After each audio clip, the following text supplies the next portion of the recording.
안녕하세요, 잡슈광입니다. 지구온난화 문제가 갈수록 심각해지면서 전 세계적으로 이상고온 현상이 발생하고 있습니다. 작년 겨울엔 북극 기온이 평년보다 무려 27도나 올랐을 정도로 고온 현상이 두드러졌는데요. 땅과 얼음이 녹고 있는 알래스카주의 한 마을에서는 전 주민이 이주를 고려할 정도로 지구온난화가 심각한 문제로 떠오르고 있습니다. 문제는 이 지구온난화 문제가 한 지역에만 국한된 이야기가 아니라 전 세계적인 문제로 대두되며 우리의 삶을 공격해오고 있다는 겁니다. 그런데 이런 상황에 한국이 미국, 영국 등 18개국을 한자리에 모아놓고 전세계 청정 에너지 리더로 선정됐다는 소식이 등장해서 화제가 되고 있습니다. 과연 어떤 일이 벌어진 것인지 자세히 알아보겠습니다. 올해 여름에도 지구촌 곳곳에 폭염이 덮칠 것으로 예상됩니다. 벌써부터 인도는 때이른 고온에 시달리고 있고 미국은 가뭄에 메말라가고 있는데요. 실제로 미국에선 대부분 지역이 평년보다 높은 기온을 기록할 것으로 전망되고 있으며 중서부 지역에선 가뭄이 이어지고 있는 중입니다. 그리고 이 같은 기록적인 폭염으로 인한 전력 수요 급증에 올여름 대규모 정전 사태가 빚어질 것이란 경고음도 켜졌습니다. 하지만 석탄, 천연가스 가격은 러시아산 에너지 제재 여파로 크게 올라 에너지 공급난을 가중시킬 것으로 전망되는데요. 실제로 최근 인도에선 50도에 육박하는 이상기온으로 전력 수요가 크게 늘어 역대 최고치를 뛰어넘었습니다. 때문에 인도 28개 주 가운데 절반 이상이 매일매일 정전으로 어려움을 겪고 있는 것으로 전해졌는데요. 반면에 중국에서는 예년보다 낮은 기온으로 5월에 눈이 내리는 이상현상이 발생했습니다. CCTV에 따르면 올해 중국 충칭은 유독 낮은 기온을 보였는데 아침 기온이 0도까지 떨어지면서 5시간 정도 눈이 내렸습니다. 또한 최근 광저우에서도 30년 만에 가장 추운 5월로 기록되는 등 5월에 외투를 다시 꺼내 입는 아이러니한 상황이 연출됐습니다. 심지어 이달 초 북부 베이징에서는 예년보다 더 높은 더운 날씨를 보였고 남부 쿤밍은 북부보다 추운 날씨를 보이며 기온이 역전되는 현상이 나타났습니다. 이런 가운데 한국도 올해 가장 뜨거운 여름이 될 것으로 전망하고 있는데요. 기상청은 올 여름 기온이 평년보다 더 높을 것으로 전망하면서 가장 뜨거운 여름으로 기록된 2018년을 경신할 수도 있다는 분석을 내놨습니다. 기상 전문가 반기성 K웨더 센터장은 대구 기온이 33도까지 올라가는 시기는 7월 말일인데 2달 이상 빨라졌다며 강한 열돔 현상이 벌어질 경우 올여름 최고 기온을 기록할 수도 있다고 밝혔습니다. 이처럼 세계 각국이 이례적인 폭염을 기록하고 있는 건 지구온난화로 인한 이상고온 현상이 심해졌기 때문입니다. 실제로 최근 인도공학대 연구진은 기후변화가 폭염 발생 확률을 산업화 이전 시대엔 3000년에 한 번꼴에서 이후 100년에 한 번꼴로 증가시켰고 온도를 1도씨 정도 상승시켰다고 밝혔습니다. 이렇게 지구온난화 속도가 더욱 빨라진다면 극심한 폭염은 더 잦아질 것으로 보이는데요. 만약 지구온도가 산업화 이전 수준보다 2도씨가량 올라간다면 지금과 비슷한 폭염이 최대 20배 더 발생할 가능성이 있는 것으로 예측됐습니다. 이렇듯 기후변화에 빨리 대처하기 위해선 환경을 오염시키지 않는 청정에너지가 더 필요한 시점으로 보이는데요. 그런데 이 청정에너지 분야에서 한국이 큰 역할을 하고 있습니다. 특히나 한국은 탄소 중립과 원자력 분야에서 경쟁 상대가 없다고 할 정도로 높은 기술력을 보유하고 있는 중으로 이번 한미 정상회담에서도 이 같은 논의가 이루어졌는데요. 미국 전문가들은 한미 공동성명에 원자력 협력 문제가 언급된 것에 대해 관심을 보이며 미국과 한국의 원자력 정책 목표가 그 어느 때보다 일치한다는 긍정적인 평가를 내렸습니다. 실제로 한국과 미국은 원전을 탄소 제로 전력의 핵심 원천으로 보고 SMR 분야에서의 협력을 강화해 나가기로 했습니다. 이처럼 양국이 원전 동맹을 공식화함으로써 미국이 보유한 세계 최고의 원전 기술과 한국의 세계적 시공 능력이 결합돼 막강한 경쟁력을 갖출 것으로 보이는데요. 특히나 한국은 원전 재가동과 새 원전 건설을 탄소 배출 저감과 연계하면서 기후변화에 대해 더 강력한 정책을 펼칠 것으로 예상되고 있습니다. 그리고 국내 원전 건설 분야의 강자 삼성물산도 글로벌 시장으로 진출을 확장하며 영토를 넓히고 있는 중인데요. 원전업계에 따르면 최근 삼성물산은 차세대 원전 기술인 SMR, 소형 모듈 원전 사업에서 두각을 나타내며 글로벌 SMR 사업을 본격화했습니다.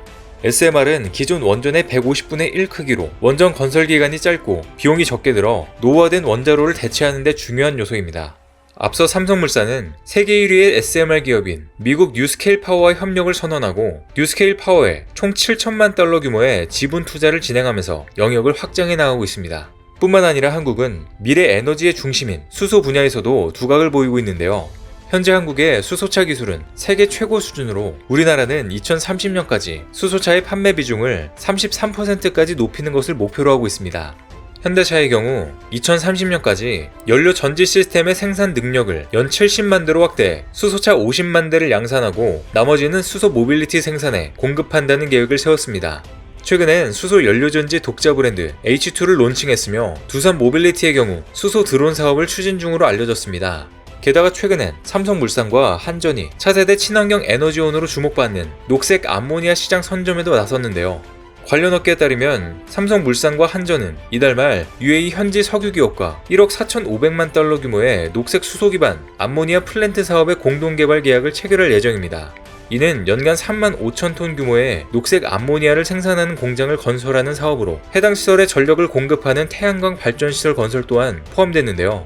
녹색 암모니아는 이산화탄소 배출 없이 재생에너지와 연계해 생산한 녹색 수소로 제조한 것으로 수소경제 활성화 목표를 달성하기 위한 필수 물질로 꼽힙니다. 현재 국제에너지기구와 국제재생에너지기구는 녹색 암모니아가 탄소 중립 시대에 중추적 역할을 수행할 것으로 전망하고 있는데요. 그런데 최근 국내 연구진은 이와 같은 암모니아를 이용해 완전한 청정수소를 생산하는 기술까지 개발해 세계를 놀라게 했습니다. 최근 한국에너지기술연구원은 암모니아를 가열해 650도로 달궈진 촉매가 들어있는 반응기를 통과시켜 순도 99.97%에 달하는 수소를 생산하는 기술을 개발해냈습니다. 이때 미처 분해되지 못한 암모니아는 회수돼 촉매를 가열하는 데 다시 쓸 수 있어 어떤 단계에서도 탄소는 발생하지 않는다고 하는데요. 이번 기술을 이용하면 해외에서 생산된 값싼 그린 수소를 국내에 들여오는 것도 더 수월해집니다. 이에 연구팀은 내년 하반기 울산에 매일 수소 2톤을 생산할 수 있는 시설을 구축하고 국내 그린 수소를 보급한다는 계획인데요. 그리고 이러한 성과를 토대로 최근 한국이 큰 일을 해냈습니다. 글로벌 수소산업연합회가 최근 발족했는데 한국이 초대 의장으로 주도하게 된 것인데요. 주요 언론에 따르면 한국을 비롯한 미국, 영국 등 18개국의 수소협회 대표 연합체인 글로벌 수소산업연합회가 발족하면서 청정수소 기반의 수소경제 실현을 위한 논의가 급물살을 타게 됐습니다. 이 연합회는 민간 분야 수소 국제협력을 강화하기 위해 한국 수소융합 얼라이언스 주도로 추진된 것으로 이번에 한국은 초대 의장국으로 추대됐습니다. 앞으로 이들은 수소융합 얼라이언스에 사무국을 설치해 한국 주도로 글로벌 수소산업연합회를 이끌어나갈 예정인데요. 또 민간 중심의 산업협력을 강화를 위해 정기적인 회의를 열어 수소 분야 네트워크, 데이터허브를 구축하는 한편 기술 개발에 대한 협력도 강화해 나간다는 계획입니다. 여기에 더해 정부 차원에서도 대규모 수소 생산기지를 구축할 계획으로 수소 공급 촉진을 위한 수소 암모니아 운송 선박 및 시설을 완비하고 글로벌 청정수소 인증 기준을 정립할 예정입니다.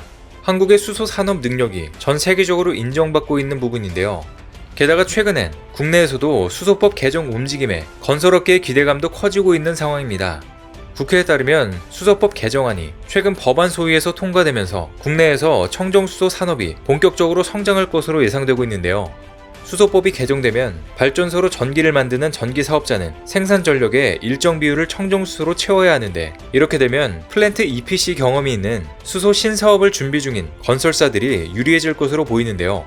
현재 수소법 개정안에 법제화까지 남은 절차는 법제사법위원회 본회의뿐으로 이 역시 무난히 통과될 것으로 전망되고 있습니다. 이렇게 전 세계적으로 해를 거듭할수록 탈탄소 사회로 변화하고 있는 속도가 빨라지고 있는 가운데 청정에너지 분야에서 앞선 기술을 보유하고 있는 한국은 이 분야에서 초대 리더로 등극하면서 전 세계 수소 산업을 이끌어가고 있습니다. 앞으로도 한국이 미래 에너지 분야에 어떤 역할을 해낼지 더욱 관심있게 지켜봐야 할 것 같습니다. 오늘 준비한 소식은 여기까지입니다. 댓글을 통한 여러분들의 많은 의견 기다리겠습니다. 시청해주셔서 감사합니다.